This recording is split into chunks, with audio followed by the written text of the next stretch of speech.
There's a reason why Thomas Jefferson's face is on our coinage, why his sculpted head is on Mount Rushmore, and why there is a magnificent memorial in his honor in Washington, D.C. As British historian Paul Johnson put it in A History of the American People, no one did more than Jefferson to create the United States of America. Born on April 13, 1743 in Shadwell, Virginia, Jefferson early on displayed an intellectual curiosity that would never be quenched. He devoured books on history, science, math, and philosophy while learning Latin, Greek, and French. He would eventually amass a personal library of 6,500 volumes, declaring, "I cannot live without books." There was virtually no subject which he didn't find fascinating and didn't try to master. Most of the time, he succeeded. He graduated from college in just 2 years with a plan to practice law. At age 25, he won a seat in Virginia's House of Burgesses, Virginia's colonial equivalent of a House of Representatives, entering politics just as the American colonies were beginning to challenge British rule.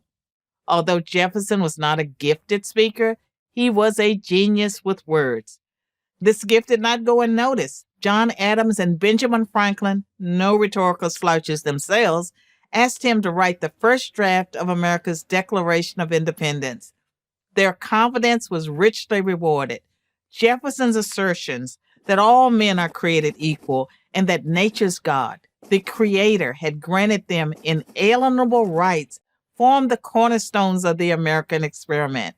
Jefferson was not yet 34. In 1790, President Washington appointed him to be the new nation's first Secretary of State, one of the two key posts in Washington's cabinet. The other post was Secretary of the Treasury, to which Washington appointed Alexander Hamilton. The two became bitter rivals. Jefferson distrusted Hamilton's belief in a powerful central government. Hamilton thought Jefferson was an impractical dreamer. Both misunderstood the other. This was probably inevitable given their strong convictions and considerable egos.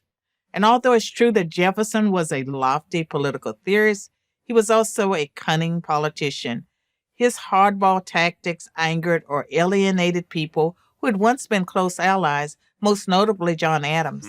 After defeating Adams in a contentious election in 1800, Jefferson served 2 terms as America's 3rd president, a tenure historians still consider among the most consequential and successful in American history.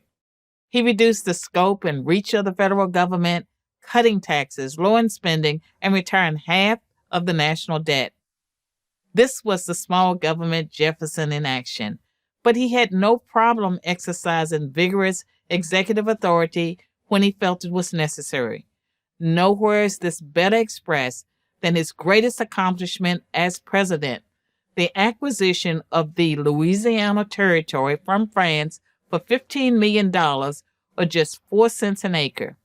In one fell swoop, Jefferson orchestrated a deal that doubled the size of the United States, incorporating territories of what are now 15 states, while also eliminating the presence of a powerful European empire from North America.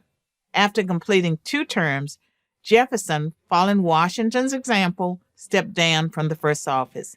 He spent the last 17 years of his life at his beloved home, Monticello, an estate he built not far from his birthplace. There, he not only founded the University of Virginia, but repaired his relationship with his long-lost friend, John Adams. They began a fabled correspondence that continued nearly to the end of their lives. Remarkably, if one is so inclined, one might even say providentially, Jefferson and Adams died on the same day, July 4th, 1826, the 50th anniversary of the signing of Jefferson's Declaration of Independence. Thomas Jefferson was a complex man who must be judged in the context of his time. This is, of course, best understood in his relationship to slavery. He grew up in a world that took slave ownership for granted. He owned slaves as his father had before him, yet he abhorred the very idea of slavery. On numerous occasions, he acknowledged that he violated his fundamental belief that all men are created equal. And yet it's also true that Jefferson pointed the way out of that heinous institution. For this, we are forever in his debt. Abraham Lincoln knew this. Of the Declaration of Independence, Lincoln wrote, Thomas Jefferson gave liberty not alone to the people of this country, but hope to the world for all future time.